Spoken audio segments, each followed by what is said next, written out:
Hi all, it's Jonathan Mamaril here, the host of the HR Engage podcast. And today I've got another special guest in Chantelle. Chantelle, how you going? I'm good. Thank you so much for having me.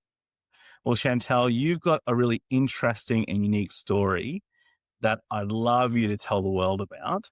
I actually can probably recite it, well, at least recite parts of it though, but you're in front of us, so tell us a little about yourself. Well, I'm Chantelle. I am head of people and culture at LSKD, which is a really cool athleisure wear brand. As you can see, I'm in my active wear, so it's a little bit different to most other organizations I've worked at. I get to wear my active wear to work. I'm an ENFP, an MBT profile. I'm yellow and red brained, if you want to talk about HBDI. But personally, I'm a mum of 3 crazy teenage boys. And I guess I've learned how to be a hybrid everyday athlete through my work at LSKD, but I'm a lifelong learner and I just like to have a good time. And yeah, HR is what I do for a living. So I have to say, you're the first person on the HR Engage podcast to wear active wear on the actual podcast. So congratulations, firstly. Thank you so much. Happy to break the mold is what we do. You definitely break the mold. And look, I've been to the LSKD head office and I dare say I was pretty out of place. And I do recall the second time I did come along, I didn't wear a jacket. So that was my way of saying, hey, I can also wear my version of activewear. Look, I welcomed you with open arms and you're always welcome here. Well, let's put activewear aside because as much as you are at LSKD, I also want to talk to you about your HR journey. So can you give a little bit about information about your journey to HR and basically why you got into HR? Yeah, I have a really, I guess, different story. Everyone has a really interesting way of coming into HR. Yep. But I actually started my career as a musician and as a teacher. So I guess the biggest thing in my career has been based in taking risks, taking opportunities, saying yes, and then figuring it out. So once I finished teaching, I kind of went, what does a teacher do when they finish teaching? I had my own kids and thought that I needed to like them more than I liked everyone else's, which was the right decision to make. But I moved into facilitation and started working in really different sorts of organizations. So I worked at Samsung Electronics and learned how to train B2B clients on how to use phones and iPads in the day and things, how to lift their business. And from that sort of adult facilitation world, I found my love of L&D. So then I moved into a company called Vita Group in Brisbane, where I started to learn the skills of OD, leadership, L&D. But the great thing about that company was I got to learn lots of different kind of industries because it was a really diverse brand. So I got to learn B2B and B2C in telco and retail, but that business also had an apparel kind of arm. So I got to start learning about retail and apparel and fabric, but then they also had an aesthetics business. So I got to learn how to start working in OD and leadership with doctors and nurses and lots of different kinds of people. But I really loved retail. And I guess after that, I had the opportunity of moving to Michael Hill Jeweler, which is a wonderful, wonderful place. Have lots of diamonds from my time there. So very grateful. But I learned in lots of different roles across HR. So again, stuck with L&D, but started to pick up things along talent development, talent acquisition, and HR ultimately, and spent a lot of my time in HR there and leading HR teams across Australia and New Zealand. I had a L&D team in Canada as well. So a lot of international sort of breadth there was really fun. And then after that opportunity, I came to LSKD, where I've been the head of people and culture here for the past just over a year, where I've had a lot of hands-on experience. There's been a lot of building here, but also a really good a really good opportunity to lead and grow the people strategy across AU, NZ and US as well, and start to really think about what our rest of the world growth strategy is in people. There's so much to unpack there because you came from a music background. By the way, what was your instrument? A long time ago, Jonathan, and please never ask me to show you, but I was a classical vocalist by trade and learned Wow. violin from a very, yeah. Amazing. That's pretty incredible. And so you went from that music background and you felt that facilitation was where you could move into. But from facilitation to learning development, can you just talk us through how that went? Was it more of an opportunity, or was it because you thought that sounded pretty cool? Like what happened there? I actually felt like it was a natural progression, to be Mm, honest. Especially from teaching, I loved, yeah.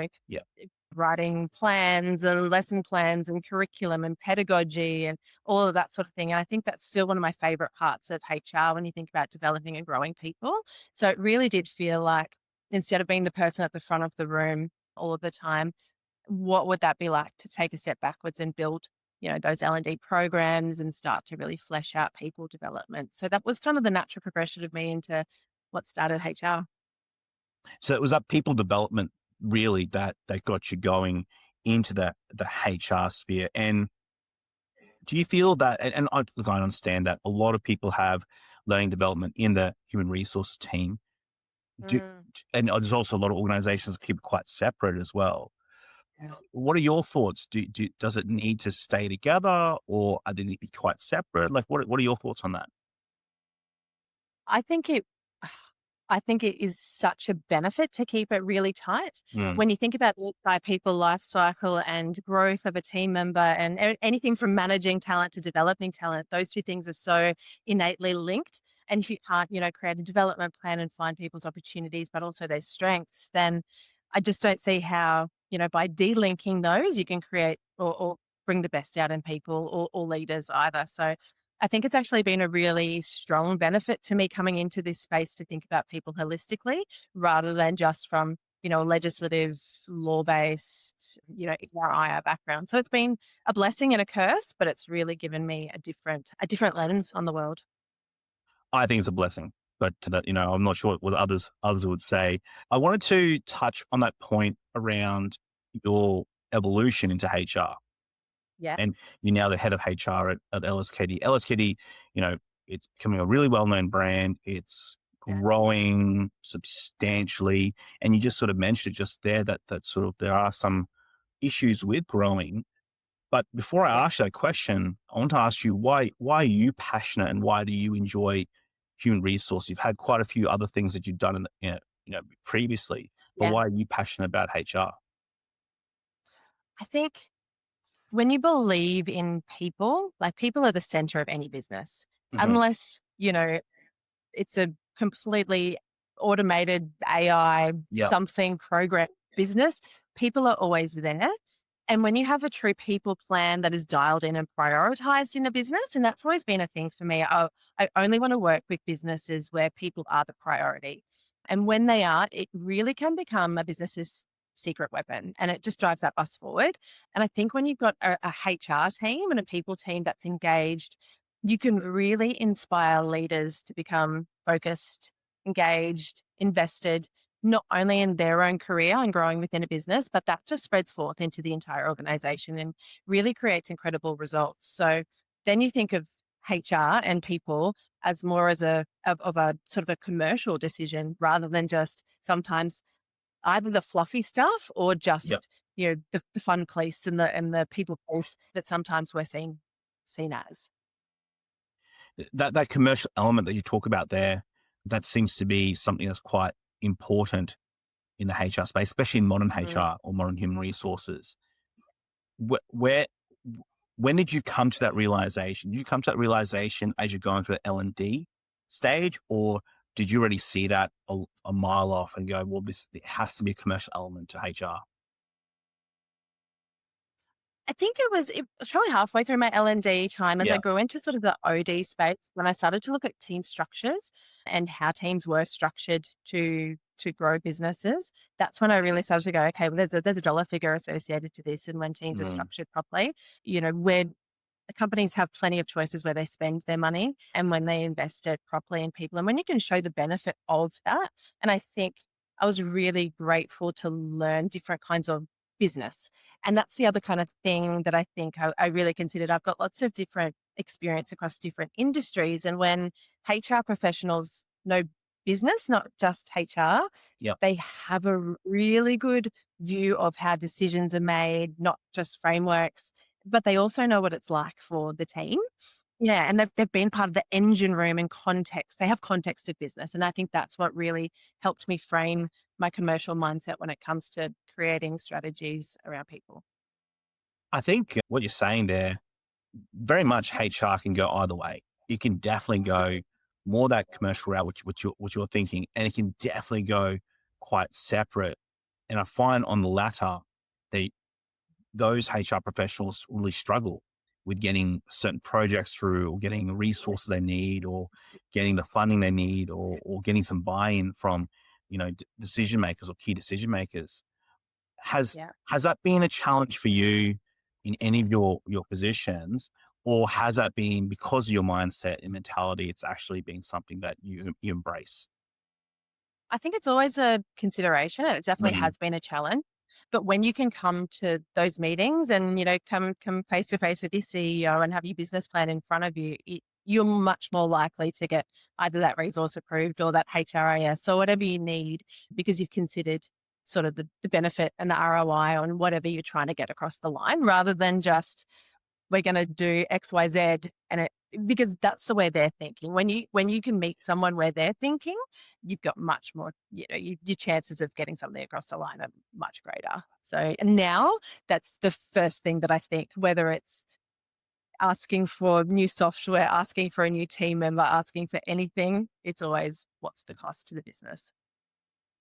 that from it, we've had many conversations in particular around, and you said it before, the focus on people, and Mm, that you would only work in organizations where there is a focus on people.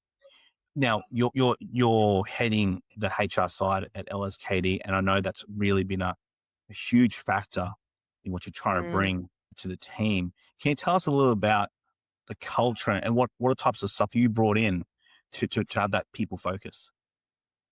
I was so lucky coming into this organization that the foundations of they're not necessarily people strategy, but the foundations of what it means to be a people development company that sells activewear is Mm, how to there. Our CEO and founder, thinks people first.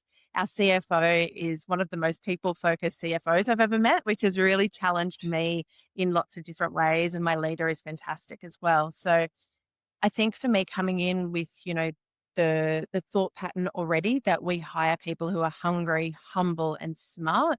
We hire first for who, then for what. And we have a real focus on developing the whole person, because we're growing so fast, and we mhm. know that we're going to need people to grow faster than the business to keep up. So that's really provided such a great platform for me to go, okay, well, if we need to grow people faster than this business is growing, which is growing at a crazy rate, Yes. then I can immediately go, here are the things we need to put in place to make sure that that's the case. Here is the time that I need to do that. Here are the resources that I need to. So I was really grateful to come in with that platform already there for me, and also to have that seat at the table to be able to be heard. Yeah. And respected. Is that important to have for HR to have that seat at the table?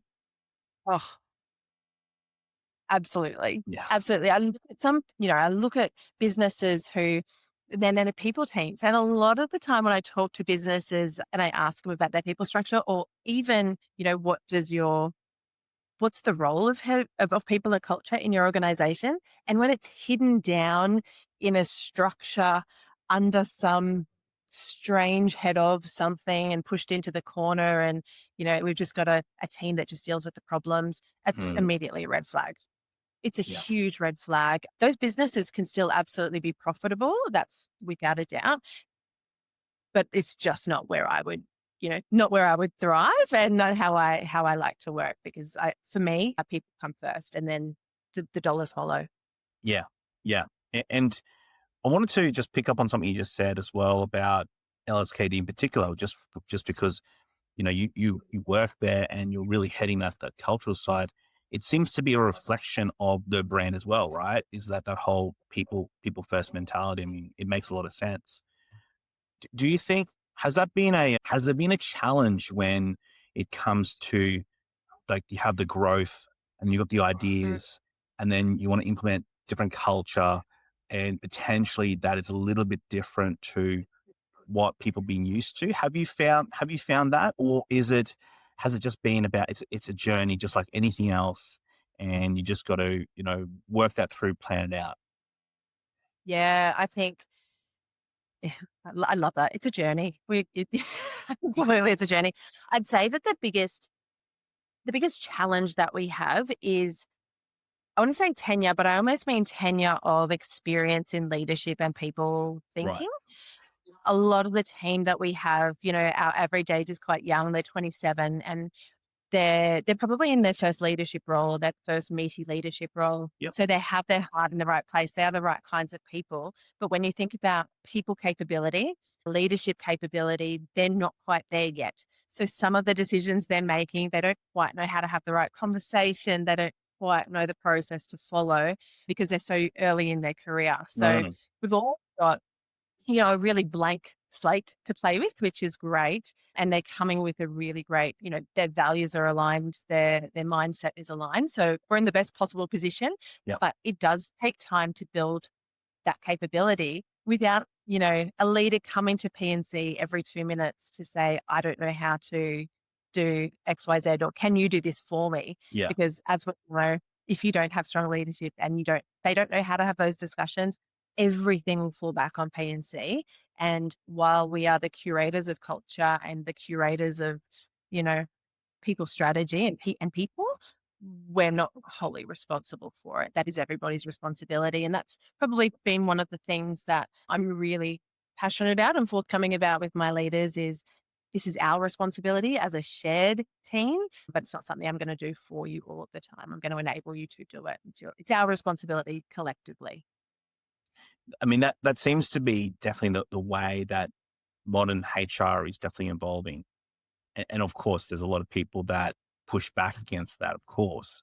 From what and just from what you've done previously, as you said, you got some you have leaders that are potentially not, is one of their first roles or first leadership roles.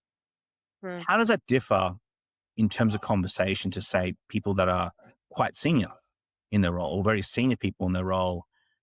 Is there a generational difference in conversation, or is there some layered principles and then a bit of nuance on top?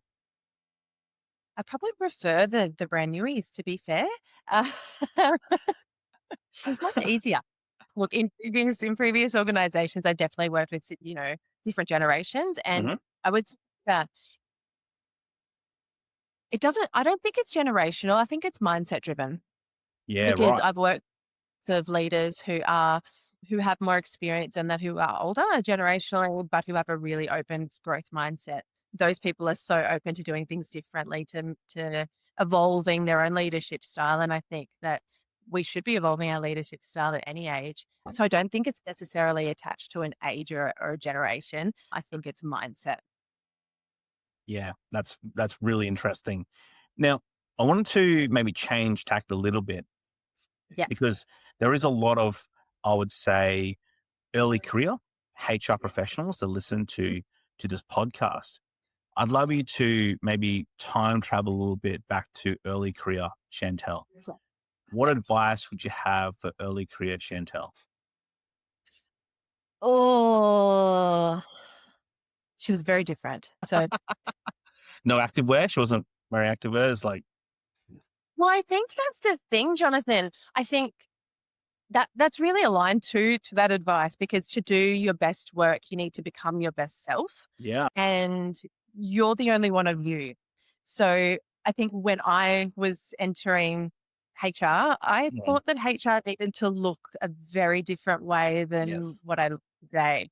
You don't need to imitate someone else. You need to become more you and to be really authentic and true to what that is. I think I spent many years tried to mold myself into something different, to hmm, be, a perceived leader, or to think that I deserved a seat at the table. And I think everyone's got that sort of, whether you call it imposter syndrome or whether yeah, however you want to, however that comes to life for you, you can't be anyone else. So I would say these days I lean into my true craziness. I'm here in my active where my desk is manic.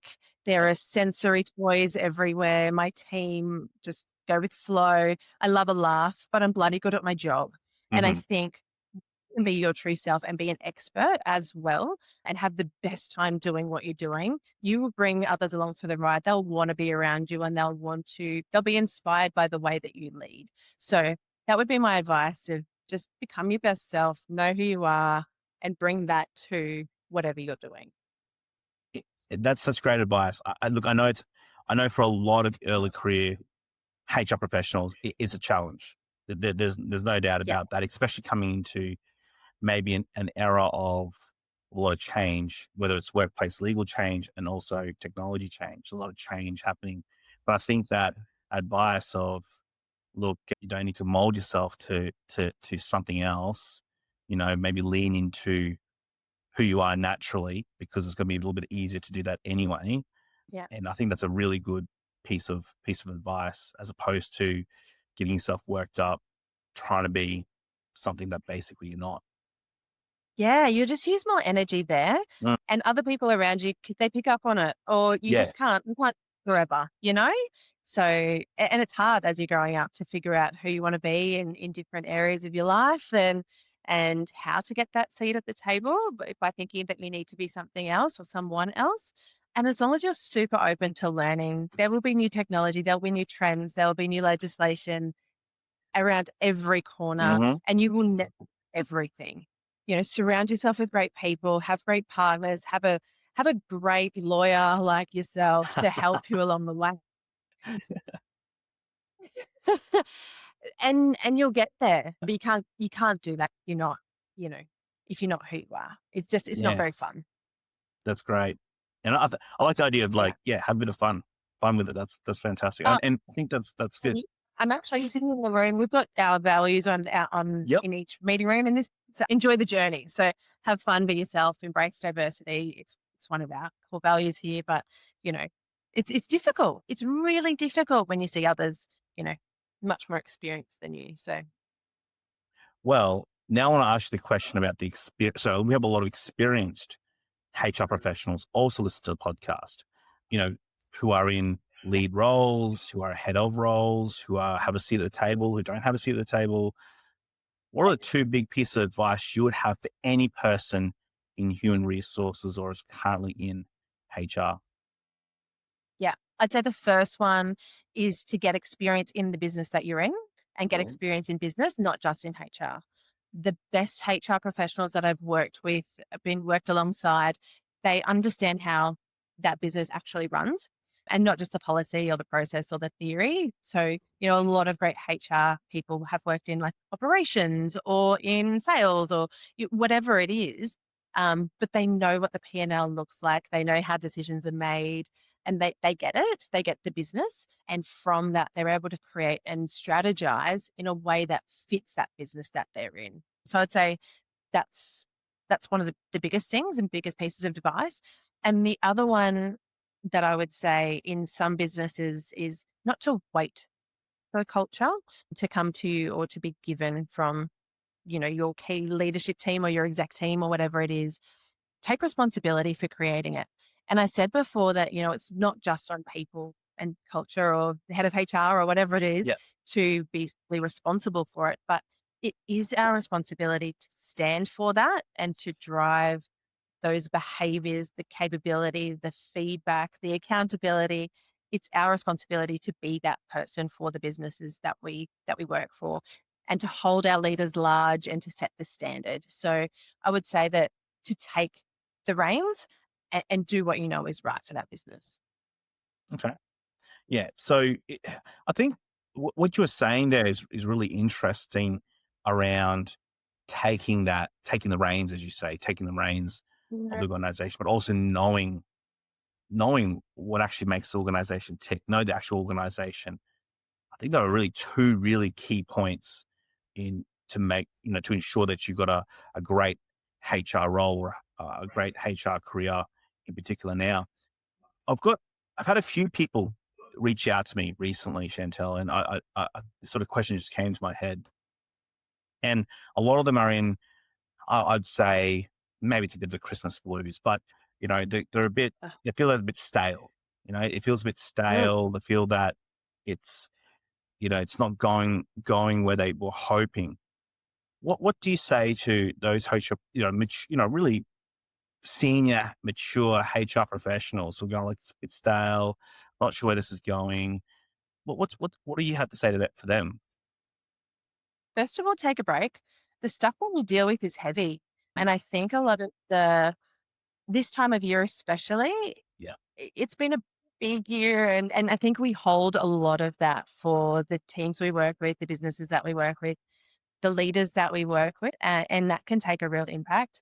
So the first thing I'd say is look after yourself, whatever that looks like, whether that's reaching out to your network or your EAP or whatever the case is. Yeah. Just take some time to breathe, um, and take the time to reset and reevaluate all the things that you have done. Because I think a lot of the time when you think things get stale, we really do think that we haven't done much, or that we go, what have I actually achieved here? And by Mm. reflecting on the million different conversations that you've had, I think a lot of the time when we do a good work, people aren't talking about us and we just feel exhausted and we don't know why. But when, when there's no news, it means we're doing our job. Yeah. So that can be really difficult for us to go, why am I so tired and stale? And why am I pushing uphill why am I fighting with this bot and this Yeah. AI and this technology? And just remember all of the things that you've done that perhaps haven't been celebrated or noted that you've actually achieved. Mm. That's a really good one to keep in mind. Know what you actually achieved. I think that's just keep that in mind. I think that's a great one. Oh, we do so much. Yeah. Yeah. Yeah. I And mean, every day is different. So it's normal and it's natural that that's exhausting. It's part of the gig, I think. well, I'm just gonna use an example. Just recently, I've done quite a number of presentations, and I just had one person come up to me and say, that was a really great presentation. Thank you so much. Really appreciate your time and effort. And I didn't realize that and people say that to you, but I didn't realize how much I actually appreciated that at that time. That person just said that, I don't know, maybe on a whim or whatever. But when they actually said that, I didn't realize how much I actually needed it until they actually said that. I went, oh, that's good. That's actually really good, because sometimes you just get normal, like, that's good, that's great. But actually to say, I appreciate the time and effort. I was like, yeah, I did put some time and effort. Yeah, you're right. And so I Yeah. thought that was really good. I think every now and again, we're the ones saying, make sure you thank people, everything. But also, think yourself, like, yeah, I did all Yeah. right here. Yeah. And I think the only way we can remain conscious of that is by like creating HR networks as well, and Yeah. create like hanging around people who are dealing with the same stuff that we are, because we're usually the people we give so much, we either give advice or we give feedback, or we're giving so much that surrounding ourselves with other people that can go, hey, you did that. That's bloody awesome. Like it's really important. And if I had to add right now, just plug straight away HR Engage podcast, the community, the alumni dinners, everything. But of course, I don't have that. So I'm not going to do that at all. Like, So, so changing up a little bit, Chantelle, yeah. HR experienced a lot of challenges, but what's the biggest challenge you're facing right now in HR, and how are you tackling it? Yeah. Look, ours at LSKD is a different challenge, and it's a great challenge. We've talked about this before, but our biggest challenge, and I guess what keeps me up at night, is growth and Mm. maintaining culture as we grow. So we're in such a blessed position to be on such a massive growth trajectory here, which at LSKD. But I guess with that comes, as I mentioned before, how do we grow our team faster than this company is growing, and keep the center of values, at the heart of what we do? And of course, separate to that, lots of compliance challenges, the number of fair work cases, general protections claims that are coming through, even with the most immaculate of processes that are followed, maintaining different structure. There's a lot, creating different structures in our teams Yep. now as we grow as well. We were just talking about earlier before the podcast, as we grow, our teams, have worked in really broad roles. And as we continue to evolve our business, those roles may become more niche. So, Yeah. really keeping people along the culture of change and change management, and that change is a positive, is a huge challenge. But at the center and the core of all that is culture and values, and maintaining that and keeping that at the core as we grow. Is the challenge that the culture naturally gets affected by whatever change you're looking to do because of the growth, or is it something else? I think it's as we disperse further and further, Mhm. it's really easy to hold on to culture when it's nuclear and Yeah. it's, we're in one spot. As we geographically disperse, there's more likelihood that things can get a little bit diluted. So for us, it's really important to remember, remember our roots, remember where we came from, remember what we stand for, remember that community is centered to everything that we do, and our mission statement of, inspiring our community to be 1% better every day. And that is what we do, because it only takes a couple of bad eggs, unfortunately, to spoil that sometimes. So making sure that that's at the core of what we do. And I guess the way that we do that, and when I consider the ways to combat that challenge, it comes all the way back to recruitment. Mm.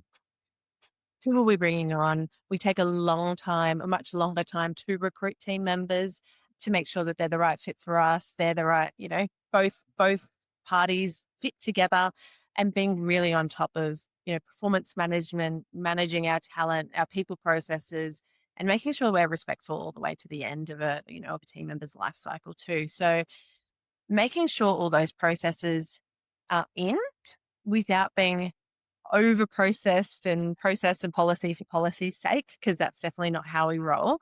I think that's the reason why when I consider, what does culture, the challenges of growth, that's what culture, keeping it at the center, means. There's an expansion of Mm. the organization globally, and Yeah. so your role is going to become a bit more, or at least it's definitely national, but it's becoming more of a global role too. Yes. Are you already finding some challenges with that, or is it basically just staying true to the same plan and it's just going to be at a different scale? Yeah. When we think about, we have expansion and we have a team in the US now, and we've been Mm. be careful and intentional our sorts of secondments. So making Yep. sure that our team from AU are seconded into positions into the US so that they can really grow and maintain that purity of culture there, and to start that there. And I think as we continue to grow into new countries and new markets, that will be a similar kind of approach and Mhm. perspective that will. So each country, does have a different culture. And that's the other thing to consider, how do we stay true to who we are, but with, an overarching, what does that look like in Singapore? What does that look like in the Yep. UK? That will look very different in the US than it does in New Zealand or Australia. So that will be another journey that we will go on. It seems like the change management part is definitely a key component, but you're trying to also hold on to the culture, which is very good, to hold on to that culture and somehow to work out how that's going to work when it's basically dispersed, when it's a bit more wide open and not as contained. That seems to be something that you're going to be working on for the foreseeable future, at least. Yeah, I might be busy for a while. So, but um, how lucky. It's a great plug for us. If you know anyone internationally that's, great, just just slide ads into coming through this whole podcast. Just ads coming through. reach our marketing. We think we've missed our niche. Always be recruiting. Fantastic, fantastic. I was going to ask, Yeah. what's the one thing about Mm. human resources that people might disagree with you about? Mm. Mm. I've really been challenged with this over the past year, I would say, and I've changed my perspective. But I would say one thing that people might disagree with me about is that more policies equal fewer problems. I don't think that that's the case. And our view here at LSKD is to reduce the number of policies we have. We're always going to have the ones that will keep us out of jail and that will keep our people safe. the ones we need, absolutely. But I have seen in the past, the more companies grow, they just add and add and add and add. And it becomes really difficult for people and team members to be clear or to even have autonomy in what they do because they feel so constricted with, 8 levels of approval for buying a box of tissues that it just gets in the way of moving fast. And I think when I think about the growth that we're in, we need to move fast. And by holding people back and adding layers of process or policy when policy doesn't need to be there, it just makes no sense. So I think it can hinder you rather than just giving really clear, simple, practical guidelines that you can work in. So that would be mine. Yeah, it's a good one. I mean, there's organizations that have loads of policies, and you'd ask a people manager, do you know what the policy says? They don't even know where to find the policy, Like, let alone those. it's a 70-30 split, and it's not in favor of 70. I'll tell you that right now.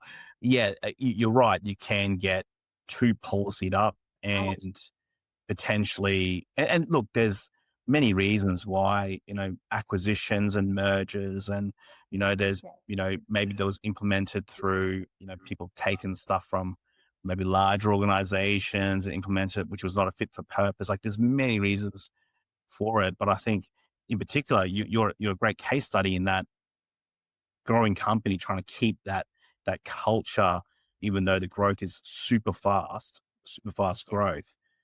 The only way to do that is you need to create some type of autonomy. You need to create some space for individuals to make decisions. Otherwise, yeah, you're right. You'll just be hamstrung the whole time.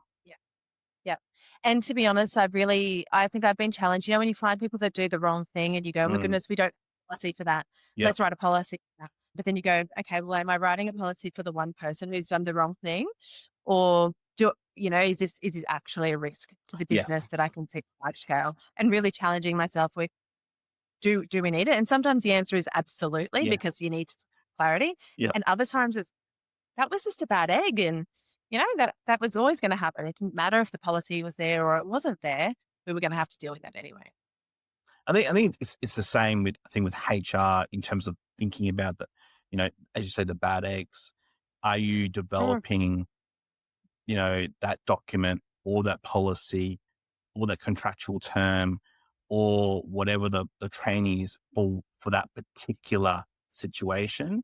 Or are you doing it because it is actually a risk across the business, which you just didn't foresee? And that's always really interesting. We're seeing that now with a lot of government intervention or government legal changes where, maybe for some organizations, it's just not a great fit. It doesn't fit what they currently do. So, yeah, I think it's a great thought. I think I'm definitely sure there's a couple of HR people in their cars right now, on the train right now, on a boat or wherever they are, maybe on a beach or something. On a boat? Oh, how do you get that? Definitely people reached out to me, say, hey, I was listening to it on a boat. I'm like, hey, that sounds great. But I can see definitely that another time. Now we're going to change speed a little bit, because we have a tradition on the HR Engage podcast. We ask these rapid fire questions, and basically first thing comes to your mind. So, Chantelle, what is your favorite movie? I don't have one. And the reason is my partner will tell you I fall asleep in the first 15 minutes of any movie. No favorite movie at all? Not one? My guilty pleasure is reality TV. So it's the bad side of me that I don't want to go into. It's for your sins. That is what you have. Yep. Okay. That's fair enough. That's fine. That's sorry. What is your favorite holiday destination? I'm going to Disney with my 3 boys and my partner this Christmas. So I've already forward planned. That is my favorite holiday destination. Which Disney? Oh, California. California. Okay. Yeah. Right. Oh, amazing. That's going to be such a great trip. And is that like our summer? Yes. Our summer? Yeah, winter, but it's still mild. So I think it's the last time rookie years with me before they're way too cool. Yeah. Yeah. I get that. Yeah.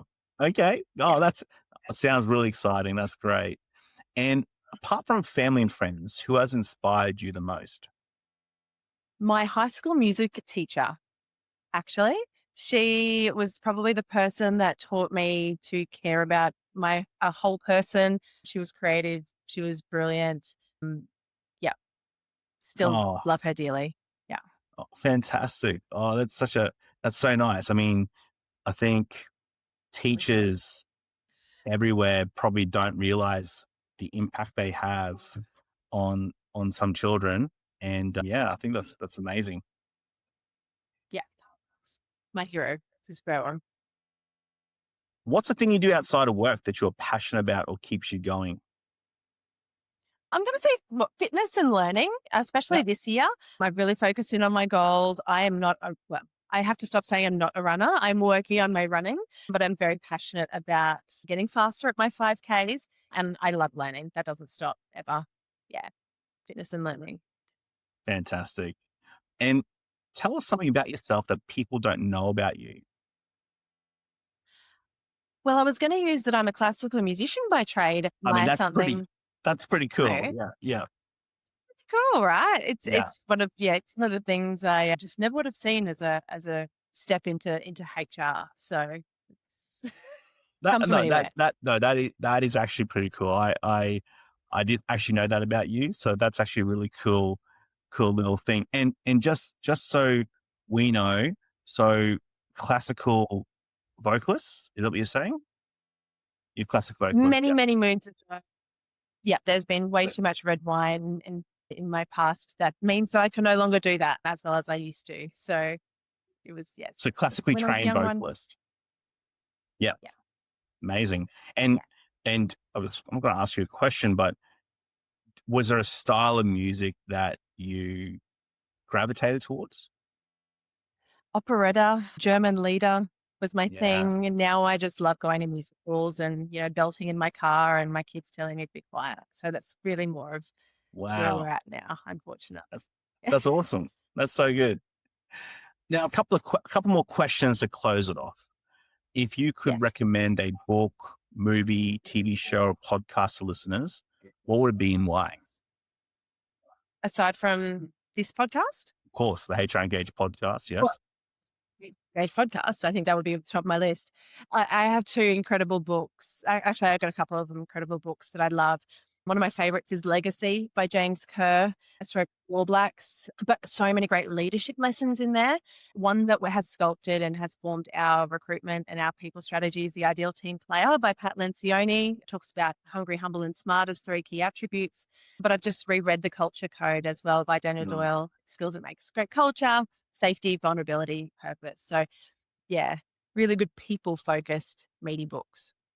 I think they're three And classic books for sure yeah, in definitely leadership and HR space. Yeah, definitely. absolutely.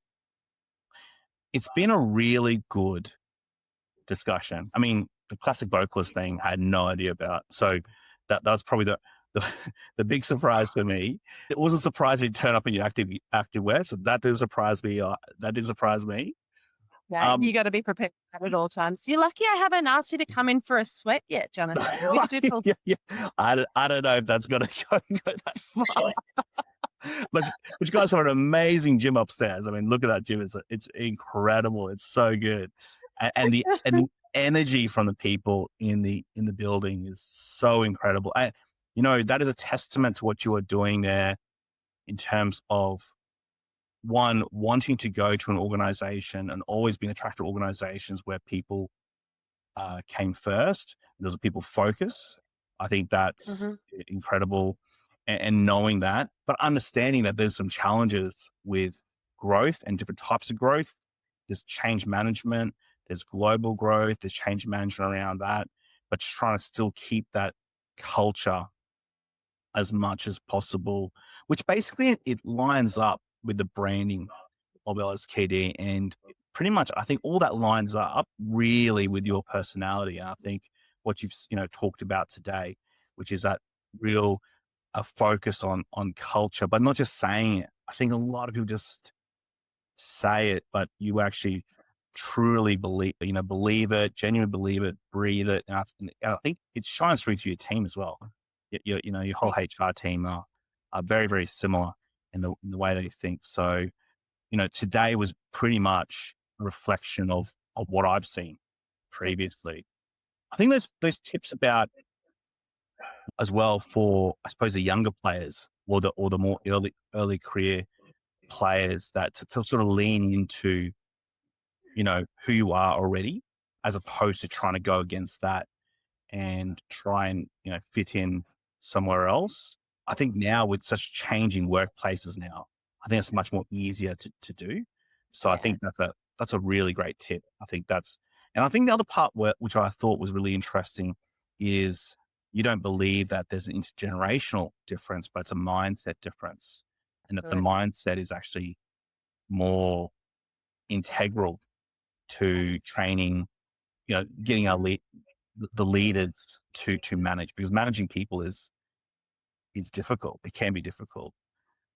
And I think the last one was the policy side, just not getting over policy. I know there's a lot of people just shaking their head going, nah, I disagree with that. But I thought that was a very interesting point, not to get into that trap of being over policied. And, instead of going towards one bad egg, actually, is this something that's a risk across the organization, a natural risk across the organization? So great, great session today. Great discussion. Thank you so much. Is there a quote or a moment inspiration you'd like to leave us with? I think the last thing is, and you touched on it before, it's our job to be really comfortable with discomfort. And whether you're learning something new or learning a new skill or doing Pilates for the first time, which I'll definitely get you to do, I think our jobs are to deliver, and we can, deliver really emotional conversations all of the time, whether that's performance or terminations or complaints or investigation, whatever the case is. Yeah. Our job isn't to avoid the discomfort, and the faster we get comfortable with that, the better. It's, our job is to stay calm and fair and to drive those great business outcomes, but also with the people lens, which is such a wonderful vocation that we've all been called to. It's a blessing that we get to do this every day. So that's probably, yeah, that's why I do what I do. But I hope that's why everyone that's listening and your, network of HR professionals as well, that's why they do what they do as well. Well, thank you so much, Chantelle Williams, for an awesome podcast, an awesome episode. Really, really appreciate it. So for all those who are listening right now, don't keep this to yourself. Go and like it, follow, subscribe, share it with the HR community so many, many more people can listen to people like Chantelle on the HR Engage podcast. And before I leave you, as I say, well, actually, as Chantelle says, enjoy the journey. And for me, Pleasure. I'll say, speak soon. Thanks, Jonathan.